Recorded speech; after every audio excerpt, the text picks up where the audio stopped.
আসসালামু আলাইকুম। সংবাদে আপনাদের সবাইকে স্বাগত জানাচ্ছি। আমি ফিরোজ তোহা। শুরুতেই সংবাদ শিরোনাম। বাংলাদেশের সর্বশেষ গুরুত্বপূর্ণ আপডেট সংবাদে আপনাকে স্বাগত। শুরুতেই সংবাদ শিরোনাম, পরে বিস্তারিত। শুরুতেই জানাবো, চরমোনাই পীরের সাথে জামাতের আমিরের সাক্ষাৎ, হাত মেলালেন দুইজন। ইসলামের পক্ষে ঐক্যের চেষ্টা চলছে, বললেন চরমোনাই পীর। এরপর জানাবো, ৫ দফা দাবিতে ক্লাস পরীক্ষা বর্জন, সিকিবির ভেটেরিনারি শিক্ষার্থীদের। ইন্টার্নশিপ ভাতা বাড়ানো, বৈষম্য দূরকরণের ৫ দফা দাবিতে ক্লাস ও পরীক্ষা বর্জন করেছে সিলেট কৃষি বিশ্ববিদ্যালয় সিকিবি অনুষদের শিক্ষার্থীরা। আজ শিক্ষার্থীরা বিশ্ববিদ্যালয় ক্যাম্পাসে মানববন্ধন ও প্রতিবাদ কর্মসূচি পালন করেন। এদিকে ৬০ টেলিকম সংস্থার লাইসেন্স বাতিল। মেয়াদোত্তীর্ণ ৬০ টেলিকম প্রতিষ্ঠানের পাবলিক সুইচড টেলিফোন নেটওয়ার্ক পিএসটিএন এর লাইসেন্স বাতিল করেছে বাংলাদেশ টেলিযোগাযোগ নিয়ন্ত্রক সংস্থা বিটিআরসি।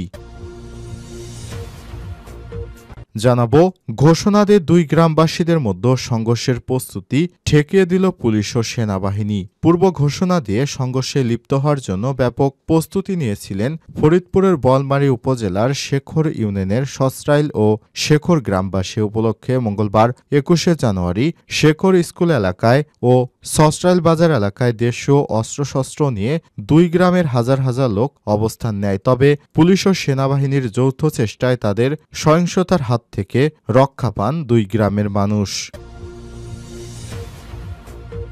এদিকে বেরবির ৭১ শিক্ষার্থীকে স্থায়ীভাবে বহিষ্কারের আলটিমেটাম।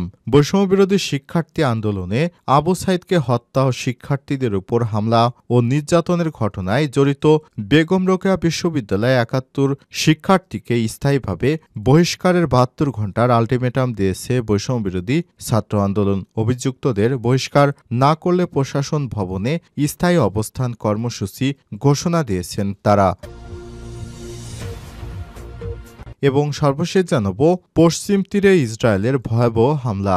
অধিকৃত পশ্চিম তীরের জেনিন শরণার্থী শিবিরে ইসরায়েলি হামলায় কমপক্ষে ২ ফিলিস্তিনি নিহত হয়েছে। মঙ্গলবার ২১শে জানুয়ারি ফিলিস্তিনের স্বাস্থ্য মন্ত্রণালয় সব তথ্য জানিয়েছে, খবর আল জাজিরার। প্রিয় দর্শক, এতক্ষণ শুনছিলেন সংবাদ শিরোনাম, এবারে বিস্তারিত। তবে তার আগে বন্ধুরা, অনুরোধ থাকবে সংবাদটিতে একটি লাইক দিন। এই চ্যানেলে আপনি নতুন হয়ে থাকলে আমাদের সংবাদটি দেখতে দেখতে চ্যানেলটি সাবস্ক্রাইব করে রাখুন। কমেন্ট করে বন্ধুরা আপনার মূল্যবান মতামত জানিয়ে দিন আপনি বিশ্বের কোন দেশ থেকে বা বাংলাদেশের কোন স্থান থেকে আমাদের এই সংবাদটি দেখছেন এবং শুনছেন। কমেন্ট করে আপনার মূল্যবান মতামত জানিয়ে দিন। এবারে বিস্তারিত।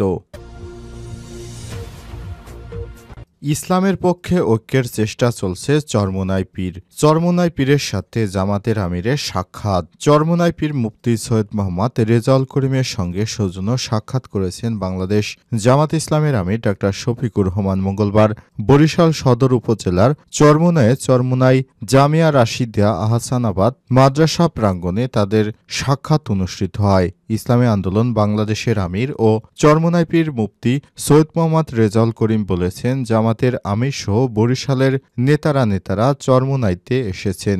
আল্লাহ যেন আমাদের দেশের পক্ষে, ইসলামের পক্ষে, মানবতার পক্ষে কাজ করার সুযোগ দেন। তিনি বলেছেন, দেশ স্বাধীন হয়েছে ৫৪ বছর হয়ে গেল, কিন্তু এতদিন যারা দেশ পরিচালনা করে আসছিল তাদের দ্বারা আমাদের জাতির প্রত্যাশা পূরণ করতে পারেনি। আমরা সবাই মিলে পরামর্শ ভিত্তিক এই দেশটাকে ইসলামের পক্ষে, মানবতার পক্ষে সুন্দরভাবে কাজ করতে পারি। এ সময় জামাতের আমির শফিকুর রহমান বলেছেন, দেশের ১৮ কোটি মানুষ রয়েছে, এর মধ্যে শতকরা ৯১ জন নিজেকে মুসলমান হিসেবে পরিচয় দিতে স্বাচ্ছন্দ্য বোধ করেন। বাকি যারা আছেন তারাও এদেশের মানুষ এবং ভিন্ন ভিন্ন ধর্মের অনুসারী। আর সবাই মিলেই আমাদের প্রিয় বাংলাদেশ।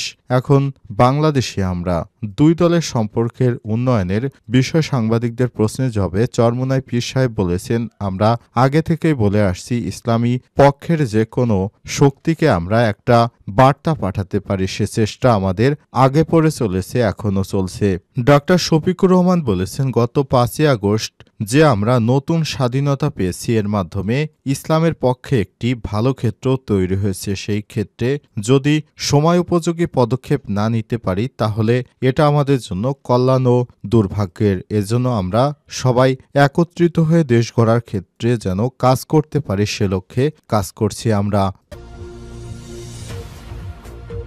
৫ দফা দাবিতে ক্লাস পরীক্ষা বর্জন, সিকিবির ভেটেরিয়ানারি শিক্ষার্থীদের ইন্টার্নশিপ ভাতা বাড়ানো, বৈষম্য দূরকরণের ৫ দফা দাবিতে ক্লাস ও পরীক্ষা বর্জন করেছে সিলেট কৃষি বিশ্ববিদ্যালয় সিকিবি ভেটেরিনারি অনুষদের শিক্ষার্থীরা। মঙ্গলবার ২১শে জানুয়ারি সকাল থেকে শিক্ষার্থীরা বিশ্ববিদ্যালয়ের ক্যাম্পাসে মানববন্ধন ও প্রতিবাদ কর্মসূচি পালন করেন। শিক্ষার্থীরা জানান, তাদের ৫ বছরের ডিগ্রির মধ্যে ১ বছরে ইন্টার্নশিপ করতে হয়। ইন্টার্নশিপ চলাকালীন সময় মাসিক মাত্র ৯,০০০ টাকা ভাতা দেওয়া হয়, যা দিয়ে যাতায়াত, আবাসন ও অন্যান্য খরচ চালানো সম্ভব নয়। যেখানে অন্যান্য বিশ্ববিদ্যালয় ১৫ থেকে ১৮,০০০ টাকা করে ভাতা দিয়ে থাকে, সমসাময়িক অনেক কৃষি বিশ্ববিদ্যালয়ের ভেটেরিনারি শিক্ষার্থীদের তুলনায় আমাদের পরীক্ষাকালীন বা শিক্ষার্থীরা অনেক সুবিধা থেকে বঞ্চিত।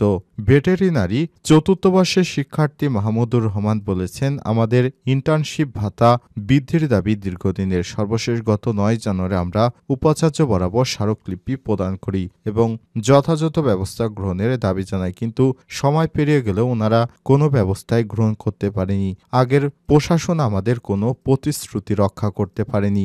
শিক্ষার্থীদের ৫ দফা দাবির মধ্যে রয়েছে ইন্টার্নশিপ ভাতা ৯,০০০ থেকে বাড়িয়ে ২০,০০০ টাকায় উন্নীতকরণ, ইন্টার্নশিপ সময়কালে প্রতি কার্য দিবসের যাতায়াত ও অন্যান্য খরচ বাবদ দৈনিক ন্যূনতম ৩০০ টাকা ভাতা প্রদান, কমপক্ষে ৪ মাসের ইন্টার্নশিপের জন্য সুনির্দিষ্ট রোডম্যাপ প্রদান, ঢাকায় অবস্থানের সময় ২ মাসের মধ্যে সীমিত রাখা, বর্তমান পরিস্থিতির কারণে এক্সটার্নশিপের জন্য ভারতের বিকল্প হিসেবে অন্যান্য দেশের সুযোগ সুবিধা সৃষ্টি করা, ইন্টার্নশিপের সম্মানী প্রতি মাসে নিয়মিত পরিশোধ করা। এ বিষয়ে তারা আবেদন জানিয়ে তাদের আন্দোলন চালিয়ে যাওয়ার ঘোষণা দিয়েছেন।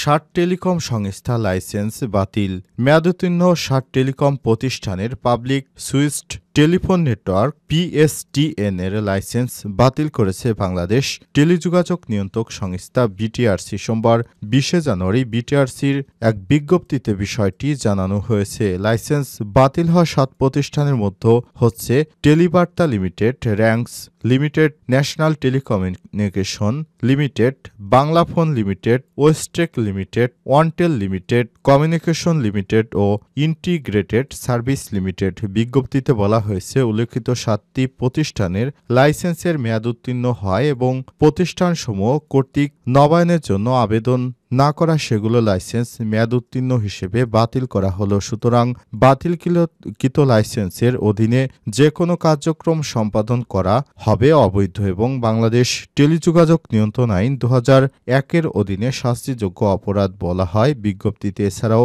বাতিলকৃত লাইসেন্সের মূল সনদ কমিশন বরাবর জমা প্রদান সহ কমিশনের সমুদায় পাওনা বকেয়া যদি থাকে আগামী ৩০ দিনের মধ্যে পরিশোধের জন্য নির্দেশ দিয়েছে বিজ্ঞপ্তিতে। ঘোষণা দিয়ে ২ গ্রামবাসীর মধ্যে সংঘর্ষের প্রস্তুতি ঠেকে দিল পুলিশ ও সেনাবাহিনীর সদস্যরা। পূর্ব ঘোষণা দিয়ে সংঘর্ষে লিপ্ত হওয়ার জন্য ব্যাপক প্রস্তুতি নিয়েছিল ফরিদপুরের বোয়ালমারী উপজেলার শেখর ইউনিয়নের সস্ট্রাইল ও শেখর গ্রামবাসী। এ উপলক্ষে মঙ্গলবার ২১শে জানুয়ারি সকাল থেকে শেখর স্কুল এলাকায় ও সস্ট্রাইল বাজার এলাকায় দেশীয় অস্ত্রশস্ত্র নিয়ে ২ গ্রামের হাজারো লোকজন অবস্থান নেয়। তবে পুলিশ ও সেনাবাহিনীর যৌথ চেষ্টায় বড় ধরনের সহিংসতার হাত থেকে রক্ষা পান বিবদমান গ্রাম দুটি। পরে ২ গ্রামবাসী ঘরে ফিরে যেতে বাধ্য হয়েছে।